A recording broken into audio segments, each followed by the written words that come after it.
ग्राम पंचायत की जमीन से कब्जा हटाया यानी कैसे जा सकता है वर्ष 2026 के अंदर।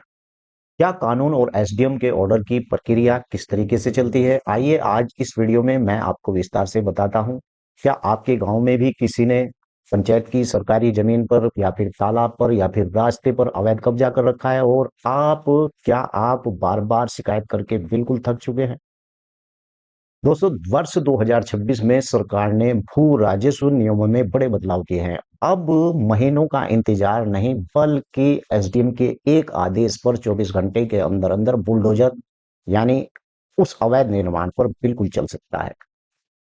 ऐसे ही एसडीएम के एक आदेश के अनुसार ही आप अगर चाहते हैं कि उस व्यक्ति ने अवैध कब्जा कर रखा है तो एक शिकायत के ऊपर ही आपके ओर से यानी खेल खल्लास और उस व्यक्ति का वहां से यानी कब्जा तुरंत हट जाएगा। तो आइए आज की इस वीडियो में मैं आपको बताता हूं वर्ष 2026 में नए नियम क्या है और साथ ही बताऊंगा कि ऑनलाइन और ऑफलाइन शिकायतों का सही तरीका क्या है।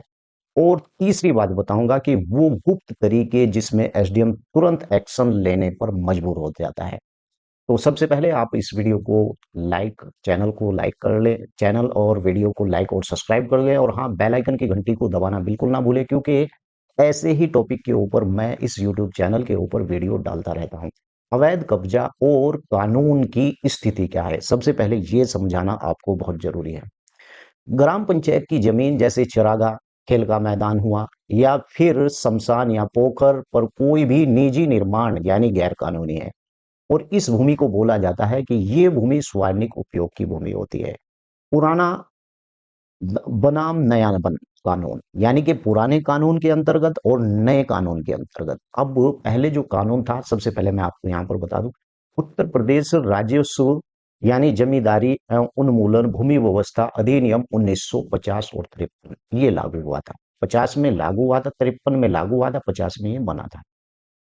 फिर उसके बाद उत्तर प्रदेश राजस्व संहिता 2006 यानी फिर 2006 का कानून बना यानी राजस्व संहिता बनी उत्तर प्रदेश के अंदर।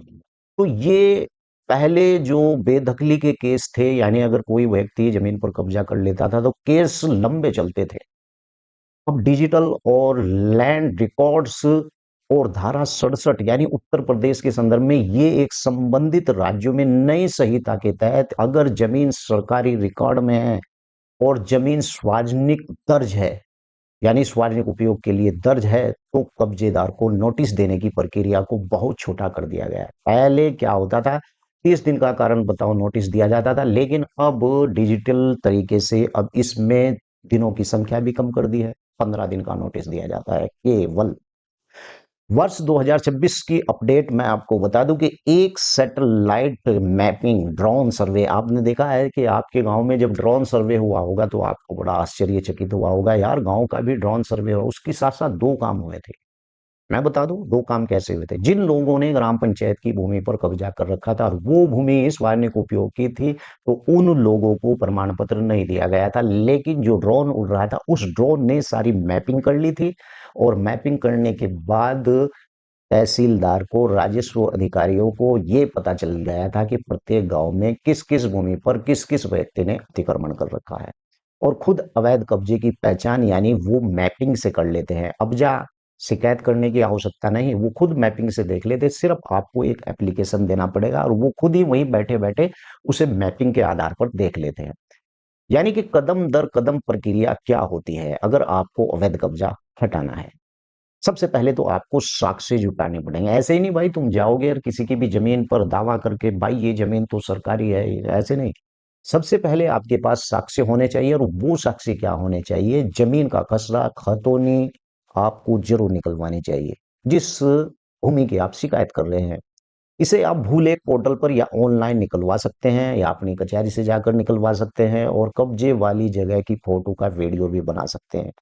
दूसरा स्टेप यह है कि स्थानीय अधिकारियों से आपको संपर्क करना होगा। सबसे पहले लेखपाल पटवारी जिसे कहते हैं, ग्राम प्रधान को भी लिखित शिकायत आपको देनी होगी। और आपको बता दूं कि अगर प्रधान खुद शामिल है तो सीधे तहसीलदार या एसडीएम के पास जाकर आपको उसकी शिकायत करनी पड़ेगी। अब तीसरे स्टेप पर क्या होता है कि जन सुनवाई और पोर्टल का उपयोग भी आप कर सकते हैं। उत्तर प्रदेश में बहुत से लोग कर रहे हैं। सीएम हेल्पलाइन, यूपी 1076 पर कॉल भी आप कर सकते हैं। यह रिकॉर्ड शिकायत होती है और इसे अधिकारी नजरअंदाज बिल्कुल भी नहीं कर सकता है।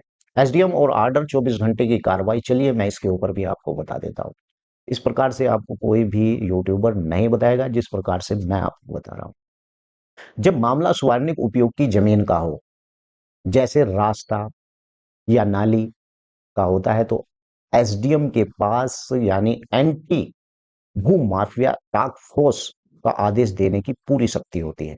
ये बात आपको कोई भी नहीं बताएगा, मैं बता रहा हूँ। केवल ऐसा यूट्यूबर हूं, मैं ही बता रहा हूँ आपको। धारा 133 यानी सीआरपीसी और बीएनडबलएस यानी कि लोक न्यूसेंस के तहत या फिर एसडीएम तत्काल आदेश जारी कर सकते हैं। इसमें कोई बड़ी बात नहीं है। आदेश होने के बाद पुलिस बल के साथ यानी राजस्व टीम मौके पर जाकर कब्जा हटाती है और इसका खर्च भी, बुलडोजर का किराया भी और मजदूरी भी कब्जेदार से ही वसूला जाता है। अब आप समझ लेना कि ये सारी कार्रवाई कब्जेदार से ही, जहां भी नुकसान हुआ होगा वो सब कब्जेदार ही देगा मेरे भाई। लेकिन सावधानियां और कानूनी सलाह मेरी ओर से यह है कि निजी दुश्मनी से आप बिल्कुल बचें। शिकायत हमेशा जनहित में ही करें। किसी से बदला लेने के लिए गलत शिकायत बिल्कुल ना करें। स्टे ऑर्डर यानी कि आप कब्जा करने वाला कोर्ट से स्टे ले सकते हैं तो प्रक्रिया रुक सकती है। ऐसे में सरकारी वकील के माध्यम से कैवेट या दाखिल करने की सलाह भी आपको मैं देता हूँ। धमकी मिलने पर अगर आपको डराया जाता है, इसकी सूचना सीधे जिले के एसएसपी या फिर पुलिस अधीक्षक से भी आपको करनी चाहिए। निष्कर्ष कॉल टू कॉल यानी यही मामला है कि जागरूक बने रहें। चुप्पी तोड़े। ग्राम पंचायत की जो जमीन पूरे गांव की संपत्ति होती है। क्या आपके गांव में भी ऐसी कोई मामला है? कमेंट में मुझे अपने जिले का नाम जरूर लिखें। आपको वहाँ क्या वशिष्ठ पोर्टल पर जानकारी आपको मैं दे दूंगा कि आपको किस पोर्टल पर जानकारी करनी है। अगर जानकारी अच्छी लगी है तो वीडियो को लाइक मेरे दोस्त आप जरूर करें और दोस्तों के साथ भी इसे शेयर करें। और चैनल पर अगर पहली बार भूल चूक से आ गए हैं तो यार सब्सक्राइब भी चैनल को कर दे। जय हिंद, जय भारत, खुदा हाफिज। अगली वीडियो में फिर आप लोगों के सामने एक अच्छी सी वीडियो लेकर फिर हाजिर होता हूँ।